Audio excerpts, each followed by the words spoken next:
Assalamualaikum warahmatullahi wabarakatuh. Perkenalkan, saya Rika Septiani dari kelas 12 IPA 1.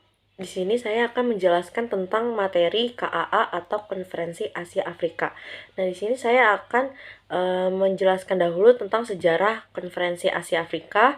Setelah itu ada latar belakang peristiwanya dan tujuan Konferensi Asia Afrika. Setelah itu masuk ke kronologi penyelenggaraan KAA atau Konferensi Asia Afrika dan pihak-pihak yang terlibat itu siapa saja. Setelah itu negara-negara yang terlibat dan hasil Konferensi Asia Afrika. Yang terakhir kita akan membahas dampak dan tindak lanjut Konferensi Asia Afrika. Saya akan menjelaskan tentang sejarah dari KAA atau Konferensi Asia Afrika terlebih dahulu. Nah, Konferensi Asia Afrika atau KAA adalah sebuah pertemuan antar negara yang diadakan di Bandung pada tanggal 18 hingga 24 April pada tahun 1955.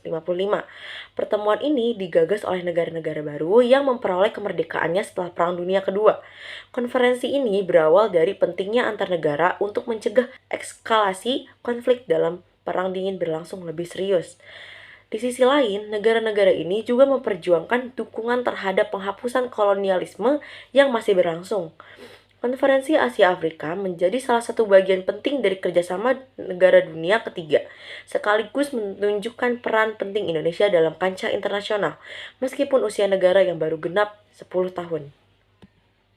Nah, selanjutnya di sini kita akan membahas latar belakang peristiwa KAA. Nah, Konferensi Asia Afrika didahului oleh Persidangan Kolombo pada Persidangan Bogor yang dilaksanakan pada tahun 1954. Kegiatan ini dilatar belakangi oleh refleksi atas ketegangan dalam Perang Dingin yang terus meningkat. Sementara blok barat terlihat enggan untuk melibatkan negara-negara baru dalam diskursus ini, khususnya di kawasan Asia. Selain itu, promosi dekolonialisasi yang terus digiatkan utamanya di Afrika. Indonesia sendiri memiliki kepentingan untuk menggalang dukungan untuk merebut kembali Irian Barat, wilayah yang gagal diselesaikan kesepakatannya pada pengakuan kedaulatan Konferensi Meja Bundar pada tahun 1949. Nah, sekarang kita akan masuk ke tujuan Konferensi Asia Afrika. Nah, tujuan dari pelaksanaan Konferensi Asia Afrika ini utamanya adalah membangun kekuatan tandingan untuk menengahi perang dingin yang kian serius, promosi dekolonialisasi baik oleh blok barat maupun blok timur, serta menyelesaikan sengketa antar negara seperti permasalahan dui kenegaraan RI-RRT. Pertemuan ini berupaya menyepakati adanya pengakuan kesetaraan antara negara serta mengutamakan kerjasama-kerjasama positif untuk menghindarkan konflik yang tidak diinginkan.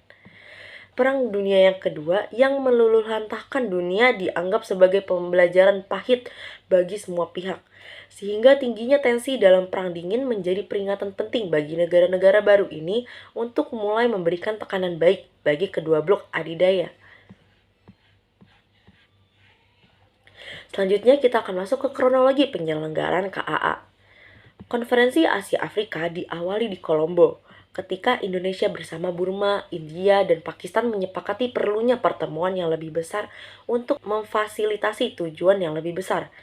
Persidangan Bogor dilaksanakan pada Desember tahun 1954 membahas teknis dari Konferensi Asia Afrika serta menyepakati pelaksanaannya di Bandung, di Indonesia. Perdana Menteri Ali Sastro Amijoyo mengetuai konferensi ini dan membuka persidangan pada tanggal 18 April 1955.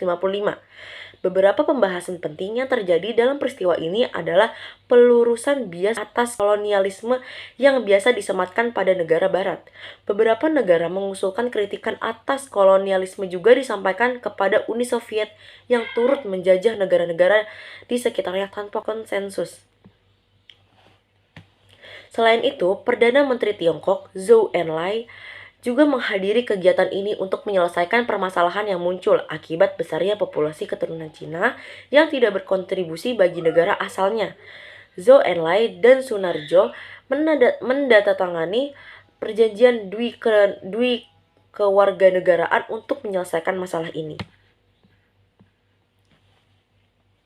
Selanjutnya kita akan masuk ke pihak-pihak yang terlibat di Konferensi Asia Afrika. Nah, pelopor dari Konferensi Asia Afrika yang sebelumnya berkumpul di Kolombo terdiri dari 5 perwakilan negara. Secara umum, persidangan Kolombo menitik beratkan pada pentingnya peningkatan kerjasama antar negara di Asia, Afrika, dan Pasifik. Terlebih di tengah himpitan kedua blok adidaya yang siap mencaplok sewaktu-waktu.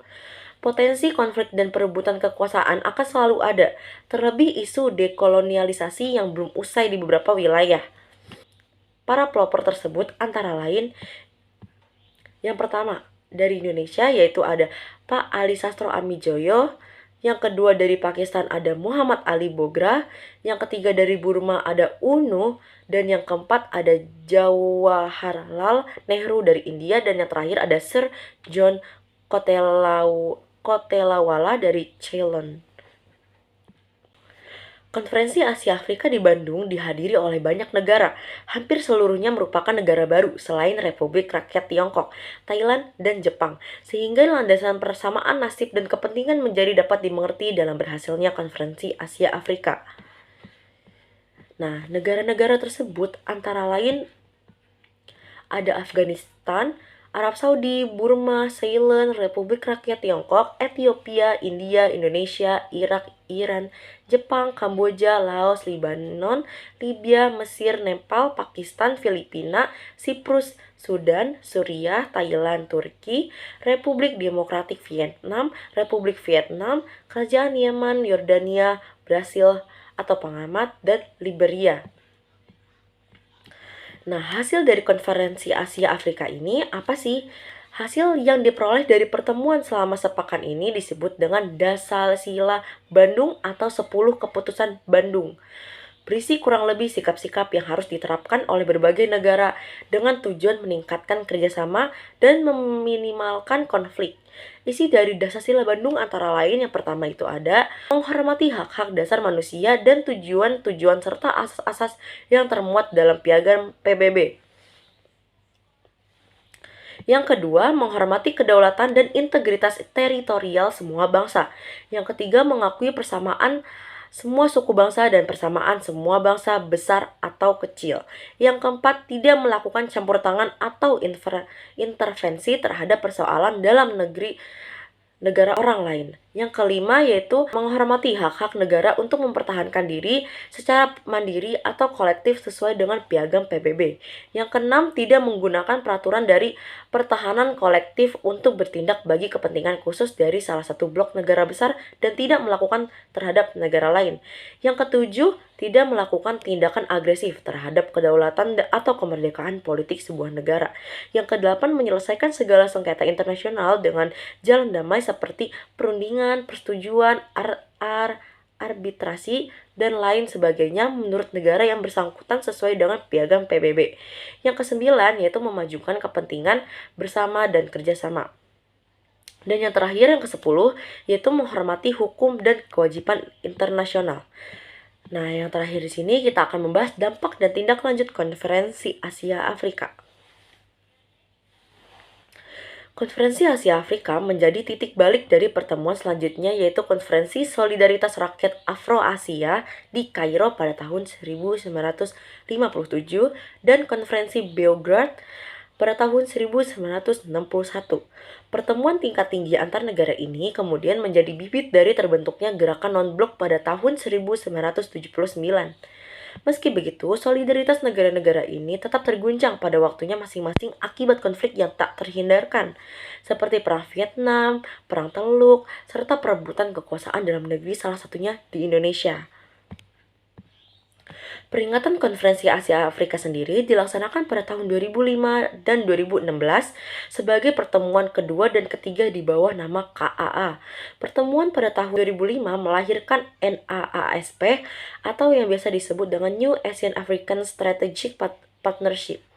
Sementara pertemuan pada tahun 2016 melahirkan Pesan Bandung, Deklarasi Penguatan NAASP, dan Deklarasi Kemerdekaan Palestina.